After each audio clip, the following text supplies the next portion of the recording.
Hello guys, welcome to my YouTube channel. मेरा नाम निधि है और आज हम डिस्कस करने वाले हैं ड्राउनिंग के बारे में। इसके अंदर हम कंप्लीट एक्सप्लेनेशन देखेंगे ड्राउनिंग का।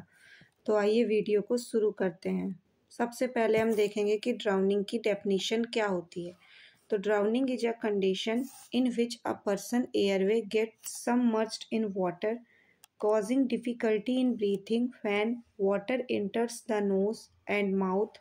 It prevents oxygen from entering the lungs, leading to lack of oxygen, called hypoxia, unconsciousness, and if not treated quickly, death.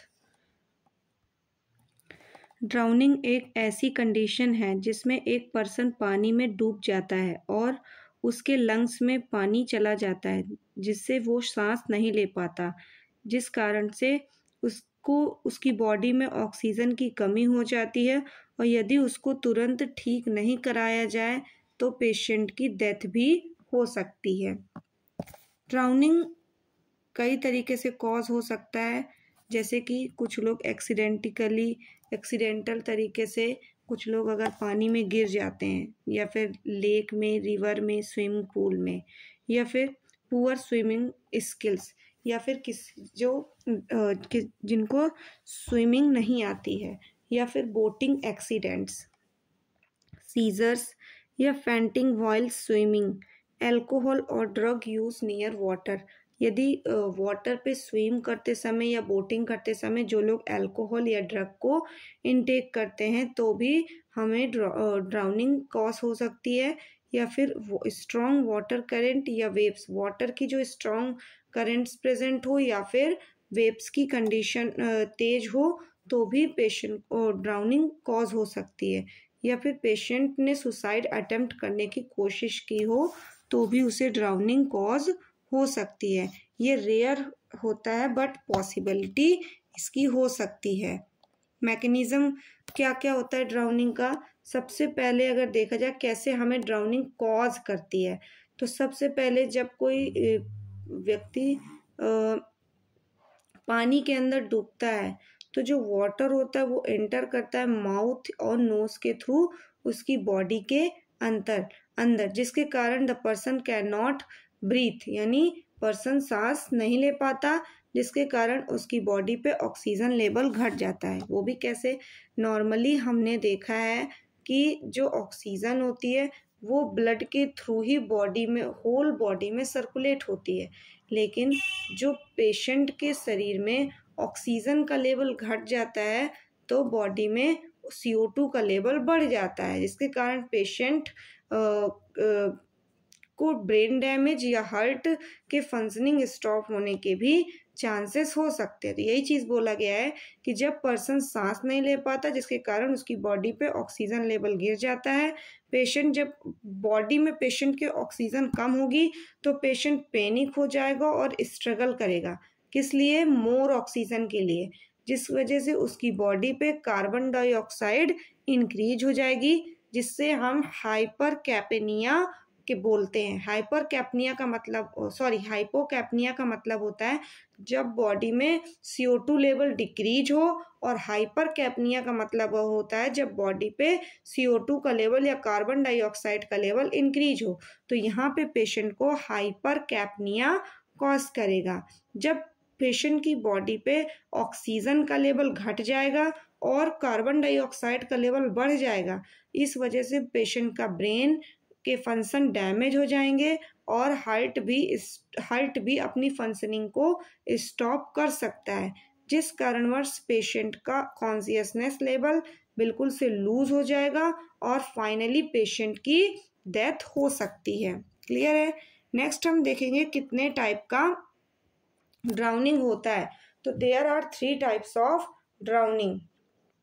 सबसे पहले हम देखेंगे वेट ड्राउनिंग क्या होती है। तो इस वेट ड्राउनिंग में पानी डायरेक्टली लंग के अंदर चला जाता है, जिससे लंग पानी से जैसे लंग पानी से भर जाते हैं और गैसियस एक्सचेंज बंद हो जाता है, यानी इसमें प्रॉपरली लंग्स जो होते हैं वो वाटर से फिल अप हो जाते हैं, जिसके कारण गैसियस एक्सचेंज ईजिली नहीं हो पाता है। नेक्स्ट हम देखेंगे ड्राई ड्राउनिंग क्या होती है। तो इसमें ड्राई ड्राउनिंग में जो लंग्स मतलब लंग्स में पानी नहीं जाता, लेकिन पानी का मतलब पानी के कांटेक्ट से थ्रॉट की जो मसल्स होती हैं वो स्पाज्म हो जाती हैं, जिसे हम लैरिंगोस्पाम्स बोलते हैं। यानी जो थ्रॉट के पास जो आपकी कॉन्ट्रैक्ट मसल्स होती हैं वो काम करना बंद कर देती हैं, तो फिर उसकी फंक्शनिंग स्टॉप हो जाती है, जिससे के कारण पर्टिकुलर पर्सन सांस नहीं ले पाता है। नेक्स्ट हम देखेंगे नियर ड्राउनिंग। नियर ड्राउनिंग को हम सेकेंडरी ड्राउनिंग भी बोलते हैं। इसमें क्या होता है, इसमें पर्सन इनिशियली बच जाता है, पर कुछ घंटे बाद लंग्स में पानी या इरिटेशन की वजह से ब्रीथिंग प्रॉब्लम होती है, जिसके कारण पेशेंट की डेथ भी हो सकती है। क्लियर है?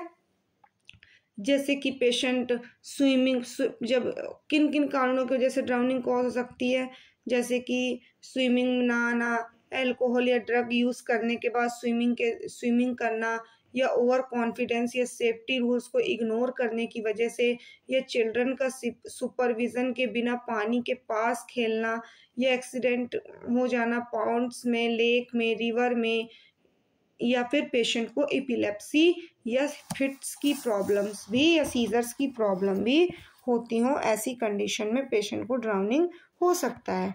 ड्राउनिंग के पेशेंट के अंदर हमें क्या क्या सिम्टम्स देखने के लिए मिलेंगे, तो इसमें हमें डिफ़िकल्टी इन ब्रीथिंग देखने के लिए मिलेगा, गैस्पिंग देखने के लिए मिल जाएगा, कफिंग देखने के लिए मिल जाएगा, फोर्टी स्पुटम देखने के लिए मिल जाएगा, bluish in lip and nails. यहाँ पे हमें साइनोसिस कॉज करेगा, साइनोसिस कॉज कर जाएगा, जिसकी साइनोसिस में का मतलब होता है जब बॉडी टिश्यू में ऑक्सीजन की लेवल कम हो जाती है, उसी को हम हाइपोक्सिया बोलते हैं।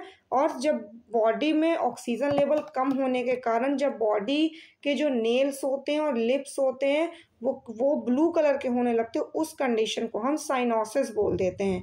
पेशेंट कोल्ड यानी ठंडा हो जाएगा और उसकी स्किन पेल हो जाएगी, यानी हल्की सी ब्लूइश कलर, और कुछ स्किन के पार्ट्स येलो कलर के हो जाएंगे। कन्फ्यूज़न होगा पेशेंट को, और एजिटेशन की प्रॉब्लम भी हो सकती है। पेशेंट के चेस्ट में पेन भी हो सकता है, और पेशेंट हमारा अनकॉन्शियसनेस भी हो सकता है। पेशेंट को ब्रीथ भी नहीं आ सकती है, और उसकी पल्स रेट भी नहीं आ सकती है इन द सीवियर केसेस। यदि पेशेंट डूब गया है और हमने उसको टाइम पे बाहर नहीं निकाला, काफ़ी देर तक पेशेंट पानी के अंदर है और उसको तैरना स्विमिंग नहीं आती है, तो पेशेंट की ब्रीथिंग और पल्स रेट भी बंद होने के चांसेस बढ़ जाते हैं। किस कारणवश?